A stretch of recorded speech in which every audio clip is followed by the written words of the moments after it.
Hello and welcome back to Tranquility du Jour, nourishing conversations about living a full and meaningful life with doses of tranquility. This is episode 541. I'm your host, Kimberly Wilson, bringing you tranquility through this medium since 2005. Today, I'm talking with Dr. Alyssa Adams about creating an authentic business and life, her work as an intuitive business coach, nutritional psychology, and much more. I think you're going to love this episode and be inspired by the wonderful work and advice that Dr. Alyssa Adams will share. If you have a moment to head on over to kimberlywilson.com/podcast, you can see some updated ideas on ways to subscribe and also to leave a review for this podcast. Would be so grateful. And of course, you can find the show notes for this episode at kimberlywilson.com/541. Also, if you're new to Tranquility du Jour, there is a Learn More Here button in the show notes. If you are free tomorrow night, which is May 18th, I'm leading a free pet loss support group and would love to have you with us. Again, it's a free event. It's at 7 p.m. Eastern Time, and I do these every few months. So if you're interested and you're not able to join, or you're listening to this podcast after it's happened, please feel free to reach out and I can add you to the waitlist for the next one that'll happen during the summer. Also, I'm doing a capsule wardrobe giveaway, and this you have through Friday, May 21st to join and to give advice. So basically, the 8 pieces in the TDJ capsule wardrobe, and this weekend we are doing a photo shoot. And I would love to hear your ideas on the various ways to pair them, just these 8 pieces. And you can send me those ideas, hello@kimberlywilson.com, and you'll be entered to win a complete capsule wardrobe. All the details are on my blog and in the show notes, so easy to find. And again, would love your creative suggestions. The next happening is June 20th, our TDJ Live Masterclass. And then July 10th is our mid-year virtual retreat. And then fall is back to school time with the TDJ Lifestyle e-course. And this is an amazing 5 weeks spent studying style, creativity, compassion, wellness, and mindfulness. All right, so I hope you're as excited as I am about all that lies ahead, particularly now that many people are vaccinated and we're kind of getting back out and enjoying and exploring life again in ways we hadn't been able to for the past year. So really delighted to be kind of on this journey with you. Now, without further ado, Dr. Alyssa Adams is a clinical psychologist and intuitive business coach. She helps therapists, coaches, and holistic practitioners to grow their uncommon practices by getting more clients, expanding beyond one-on-one work, and turning their unique ideas into income and impact. In Alyssa's uncommon practice, she's been featured in media outlets, co-authored a certificate program in nutritional psychology, sold profitable online courses, and coaches clients from all over the world. She currently hosts the Uncommon Couch podcast, where she shares new and unique ways of approaching clinical work, marketing your practice, and digging into the deeper side of entrepreneurship as a clinician. And I was a guest last year, so I will put a link to that in the show notes.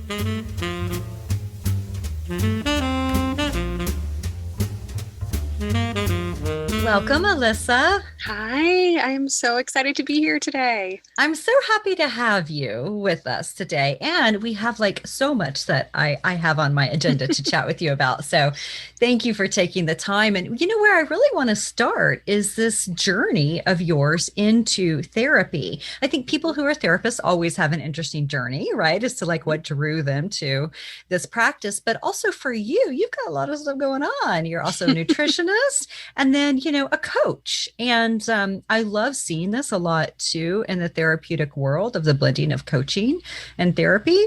So can you just give us a little bit of insight into your journey as a therapist? Yeah, absolutely. I'll try to make it concise. I feel like it spans like a decade and a half at this point. Um, but I got really interested in, I kind of went into the therapy profession because I was really interested actually in working with people who have chronic health issues. It's kind of what drew me into the field, and coping with different types of health concerns and how that impacts their life and relationships. And so I went down the road of specializing in health psychology and neuropsychology since I was just really interested in the like physical aspects of things. So that kind of kicked off my path in therapy. And most of my work was in hospitals, working with people either bedside or as an outpatient, who had either neurological conditions or other types of physical conditions. So that was stuff that just really fascinated me and kind of pulled me into that field. And then I actually had my own pretty significant health issues.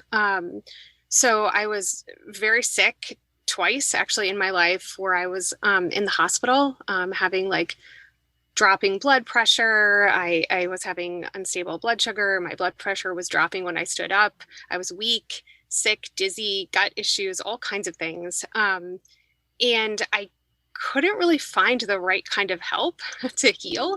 And I hit this kind of point where I realized like, I need to do something really different to heal and get my health back.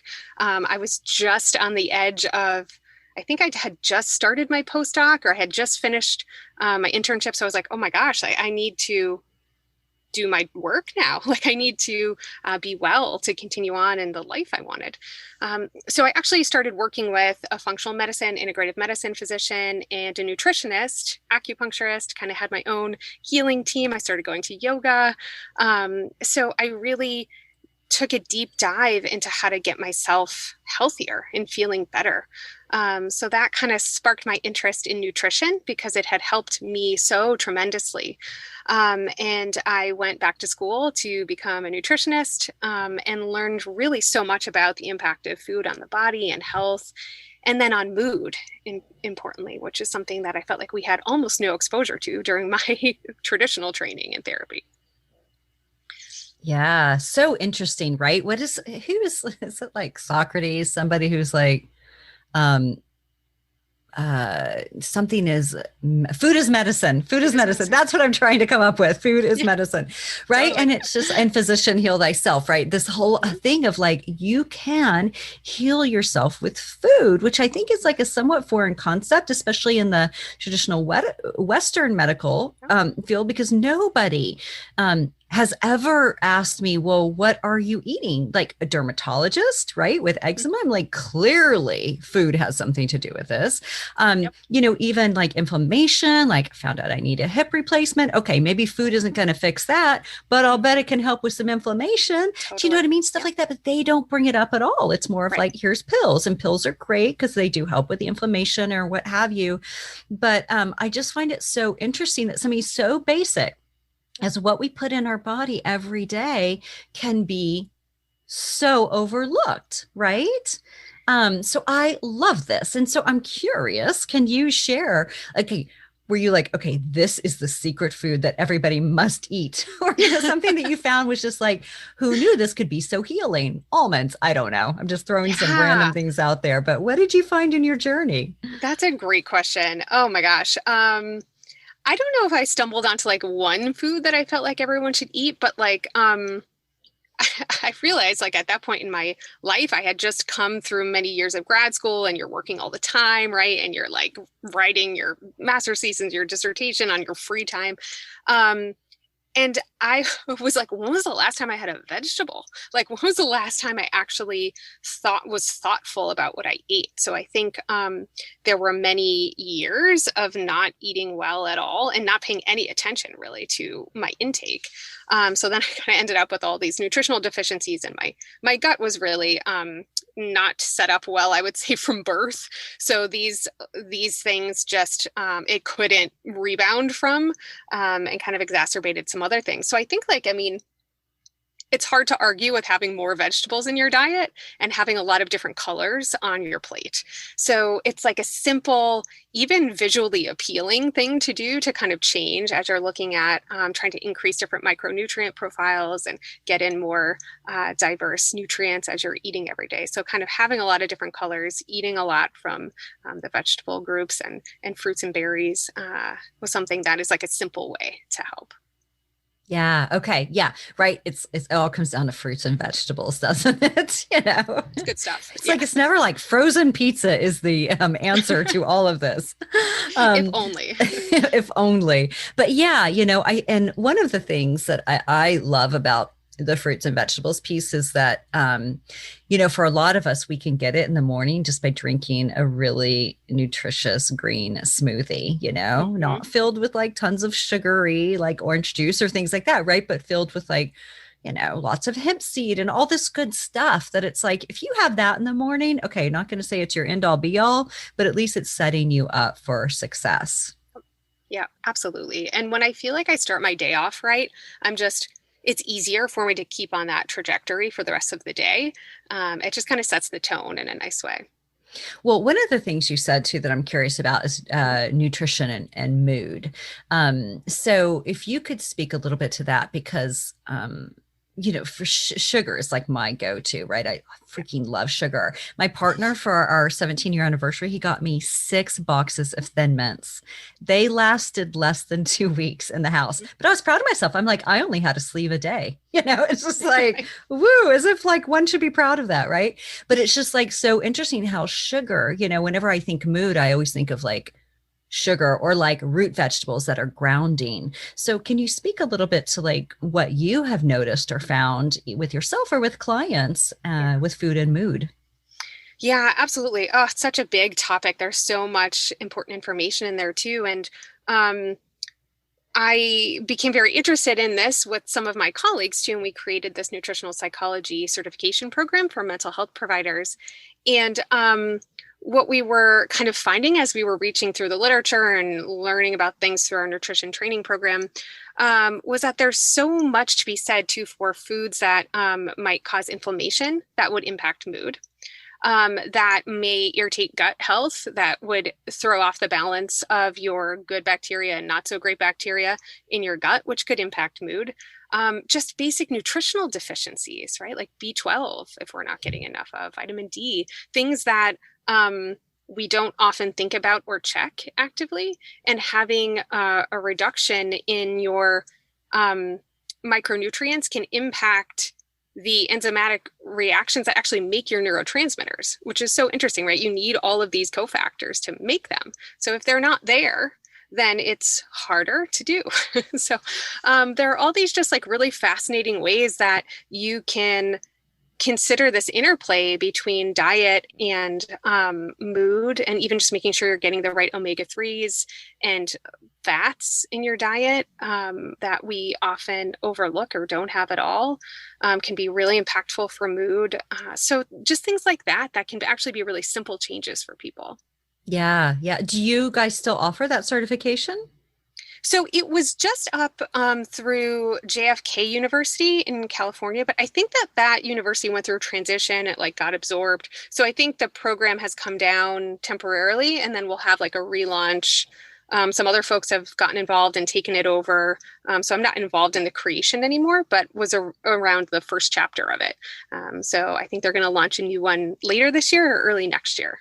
Okay. Yeah. Super interesting. I love that. Mm-hmm. And so what about intuitive business coach, right? I mean, that's like in your title, and I love it because even, with your podcast, Uncommon, right? So it's like, I think of you with like uncommon, intuitive, like these great words of like, just really like doing things a little differently. So can you tell us about your journey with that part of coaching? And then also, how is that different from traditional coaching? Mm-hmm. Yeah, sure. Great questions. I love these. Well, so my kind of like baseline belief about life, right? That's a big statement, right? But right. It's just like, where do we begin? Life, right? Yeah. And business is really that things have to go through this filter of your intuition before acting. I think that maybe throughout training, throughout life, throughout traditional jobs, traditional roles, we kind of squash that intuitive guidance that we get, that inner wisdom that we have. We don't cultivate it. In fact, we go as far as shutting it down sometimes. So then we end up on this path where we're kind of not checking in with ourselves. We're maybe doing jobs that aren't right for us. We're in careers that aren't right for us, relationships that aren't right for us.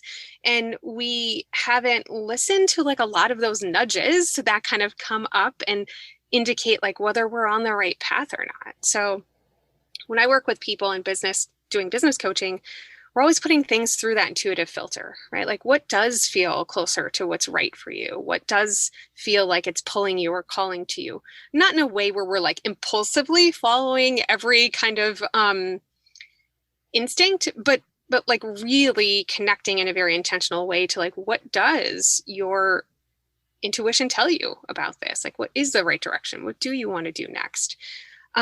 Because as an entrepreneur and business owner, right, you have so many choices about what to do, what ideas to pursue, where to spend your time and energy. So I'm always helping folks connect with their own intuition. And then I'm kind of using my own intuition like as an interplay as we're working together and doing the coaching. So I think that's kind of the main difference, that there are these other elements where we're talking about the energetic pieces of building a business, right? Being able to receive, and what is the kind of vibe and energy with which you're working. And then even the kind of like personal psychology, as I would call it, right? Your fears, your doubts, your beliefs, the things that kind of pull you in a different direction than you think you're going when you're building your business, and letting it be. I mean, entrepreneurship is confronting. So stuff comes up that we didn't expect. So being able to have like all of that on the table in addition to business strategy is kind of the style of coaching that I usually do. Okay. Yeah. I love that. It almost sounds like a more feminine version than like your traditional sort of masculine style of everything head centered. Yes, definitely. And getting out of our heads a little bit and into our creative selves and our intuitive side and our kind of right brain side as a balance on purpose. So yeah, absolutely. Now, how would you encourage listeners to build their own lives or their businesses, for those who have them, more intuitively? So to be able to really kind of like check in with this part of themselves. Yeah. Oh, such a great question. I think there are like some really simple ways to go about this too. And one is like actually just creating quiet time, right? Where you're not going from thing to thing to thing to thing to phone call to Zoom call to class to whatever, book, TV show, bed, right? Like if you think about our daily lives, like there's so few times where we're actually quiet and paying attention to what's happening in our body, listening, being in silence, like listening to ourselves. So even just having moments of that and moments where you're actually kind of fueling your creative side too, right? Like what do you like? Dancing, singing, drawing, painting, moving? Like what is it that you really need to do to kind of fuel that creative side is important for developing your intuition too. So easy things to do is just like ask a question, something that you're kind of gnawing on or you need to know, write it down, ask it in your mind. And then just sit for a few minutes, take some deep breaths, do a quick meditation, see what comes up for you. What does it feel like in your body? What images, sensations, thoughts, words, phrases, like what's popping in that might be giving you some direction around what to do with this concern you have or question. Yeah, I love that. There's this great quote by a French composer that says like music is what happens in between the notes. Yeah. And I think of that, right, with life, and it's just like this opportunity to tune into what is happening between the Zoom calls and the emails and blah, blah, blah, blah, blah. Yeah. And what is like your heart or your body, trying to tell you, wanting you to know or hear. Yeah, absolutely. And, we can find ourselves kind of drowning in these just like massive to-do lists without really any time to think about, why am I doing any of this? Like, is this getting me closer to what I want in my life, or my practice or business or whatever? But if not, then we just feel like, oh my gosh, months have passed, years have passed. And it's really about being able to create that meaning for yourself too. So, what about embracing your uniqueness to create an authentic business and life? Like, what would that look like? How do you encourage your clients, or even how have you like tried to tap into and uncover and embrace your uniqueness and make it shine? Totally. Oh, such a great question. So this is like an ongoing struggle for so many of us. I think that are the main component of our business, right? If you're selling services like therapy or coaching or any sort of holistic healing, you are kind of the thing that is part of the service, right? So when we're not fully our authentic selves, we can draw in clients who have been attracted to the diluted version of ourselves, right? So then we're like feeling a little frustrated, like our clients aren't quite clicking with us, or we're not feeling really fueled and energized by our work because what we're presenting is this kind of diluted version of who we really are. And that can look like in your messaging, in your social media, when you're speaking, when you're writing, to have a perspective and your uniqueness, letting that come through, a stance, say what you want to say, right? Really like own what it is that you think, your opinions, perspectives, thoughts. And putting that out there into the world will draw in those people who really resonate with that, so that now you're drawing in exactly the kind of people that you really do want to work with. So that's one of the ways that we can start to notice, like, are we writing an email 6 times before we send it? Are we crafting a post 4 times and then hitting delete, right? Like, are we in active censorship around what we're trying to say and put out into the world? Yeah. I think you raise a good point of like, are you attracting the people that are a good fit and that resonate with who you really are? And that can be business, but it can also be like friends. I read an article, I think it was in the Post, but it was basically like people are making a lot of changes with regard to friendships during the pandemic, right? Because like, and it mentioned, the people that you'd be like, oh, well, let's meet up for dinner. And it's like every 6 months. So it's just kind of like a check-in. People aren't making the time for those sorts of things anymore. And they're realizing that they don't necessarily miss them. And I just thought it was really interesting, because if you think about this also with regard to what you're saying, are you attracting the type of people that fit with who you are, who you're becoming, what you're interested in, things along those lines? Yeah, absolutely. And of course, like, people in your space may not align on every single thing that you think and believe, and that can be a beautiful thing too. But thinking about, like, who are you calling towards you, and who is it that you're kind of magnetizing to come closer to you, exactly as you said, whether it's for business or relationships or friendships. And something that I talk to my business coaching clients a lot about is, when you're moving from job to business owner and entrepreneurship, like, who are the people in your life who are there genuinely supporting you and cheering you on and excited, who you want to call and share your success with, right? So even taking it that far around, like, who are your supportive people in your world?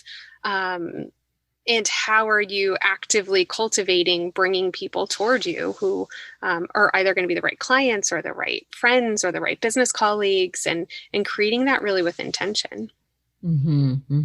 Yeah, so important. And I'm curious for you, like, I do find it interesting, and I love it, having participated in some of your online events, of your interest in the kind of the business side of wellness. And so I'm curious how that came to be. Yeah, that's such a great question too. And I really started to get interested in it when I opened my own coaching practice. I realized, oh my gosh, like, I can't just hang a shingle and people come to me. I need to, like, do things to draw in clients. And just the whole process of that became really fascinating to me. I was taking courses and learning things from people, and it was psychology, right? Like, that's the part that so connected with me. And it was about, like, how do you put together your messaging? How do you talk about what you do? How do you share with people and make an offer so that it feels really natural and good? And how do you even just get clear on how you talk about your work? So there were these different elements of it that felt like a part of psychology that I didn't know about, really. So I think that is kind of what got me interested. And as I was learning it, it was interesting then to just share with other people and helping them kind of doing some of the things that I had done and had learned to grow their own businesses. And, you know, as clinicians and people who are out there helping others, like, why wouldn't, like, of course, like, let's help them have full practices, right? Let's help them get people in the door so everyone can feel like they have a thriving practice and people are getting help. And it just felt like a really cool kind of combination of things. And also letting people know, right? Like, you can be an entrepreneurial therapist or coach. You can do all kinds of stuff. You're not as limited as you might think you are. So that was also really fun for me too. Well, and you know, what I love about that, and I think is really important for anyone who's listening who is in the wellness entrepreneurial world, therapist, coach, nutritionist, whatever, is to think about these different avenues and ways in which you can present your work to the world. So it doesn't have to all be one-on-one, even though that's lovely and that's totally fine. You can do group work, you can do a podcast, you can do an online course, you can write articles for Psychology Today. I'm sure I'm missing some other things. Lead retreats, host online workshops, you know, things along those lines. Is there anything that I'm missing whenever, you know, with everything I just kind of spewed at you of the various ways in which one can kind of share their, you know, their unique style and their work with the world? Absolutely. I mean, all of those things are amazing. And doing, even if you wanted to write a book or, you know, do paid speaking or paid writing engagements or something, if you love sharing your thoughts and ideas, like, that's a wonderful way to do it. So many opportunities, really, and to build that business around your expertise instead of like just around the provision of services can be a way to like shake up our thinking, I think, a little bit about what's possible. And it can be hard, I think, for people to figure out how to really hone in, right? Yeah. Because, you know, many people are interested in multiple things. So how do you help your clients determine, like, here's my special sauce? Yeah. I mean, I think so many of the folks I work with are in this like multi-passionate place. They have lots of interests. They're like fascinated by all kinds of things. And I love the ideas. So often we're looking for that kind of thread that connects different things, right? You're interested in these 4 modalities to help people with what, right? Like, what is the thing that draws you to those things? Like, what is your passion underneath that? So I think we are trying to extract sometimes themes and like maybe an umbrella that kind of captures several of the things they're interested in so that it feels like it has kind of a cohesive approach. And then all of these different things are just like offshoots underneath that. Yeah. No, I love that. And because then too, you have like, say you have 4 themes and you have 4 different topics to repeatedly talk about on your podcast or write about on your blog or do e-courses around or write books around, as you're saying. Yeah. Beautiful. Well, any final thoughts before I ask you my last question on embracing your uniqueness and intuitive kind of life building? I don't think so. I feel like we've covered so much stuff, so many amazing things. So my last question for you, Alyssa, is the name of the podcast, Tranquility du Jour. And I'm curious, how are you finding tranquility in your everyday during this kind of crazy time in our lives? Oh, such a powerful question. I think for me, I am, my default setting is to go and go and go and do a million things and kind of fill up all the space in my day. So I am constantly kind of creating that discipline around slowing down and finding those moments of tranquility and quietness and space and embracing them and letting them be enough for that period of time. It's been really rejuvenating and really helps me kind of clear my thoughts and settle. And so I've been trying to be very intentional about that practice. So that's what I've been doing. Beautiful. Wonderful. Well, thank you so much for being here with us today. Oh, you're so welcome. And this was lovely. Thank you for having me.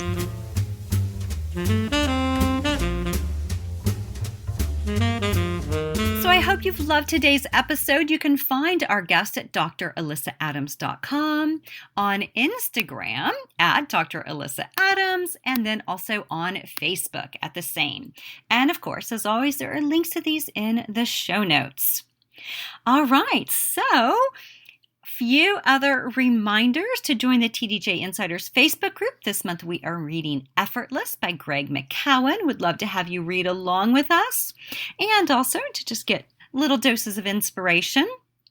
And if you're not signed up for Love Notes, please feel free to do so. You'll get invites, inspiration, and more coming straight to your inboxes. There's also ways to follow Tranquility du Jour, of course, Facebook, Instagram, and YouTube. I put out a new Tea with Kimberly episode last week, which was all about mindful self-compassion, and I'll put a link to that in the show notes. There's also a link to TDJ, my clothing line, which is vegan, locally made, eco-friendly, all that good stuff, and a link to my 6 books. All right, thank you as always for tuning in, and I wish you a wonderful, delicious week ahead. Namaste.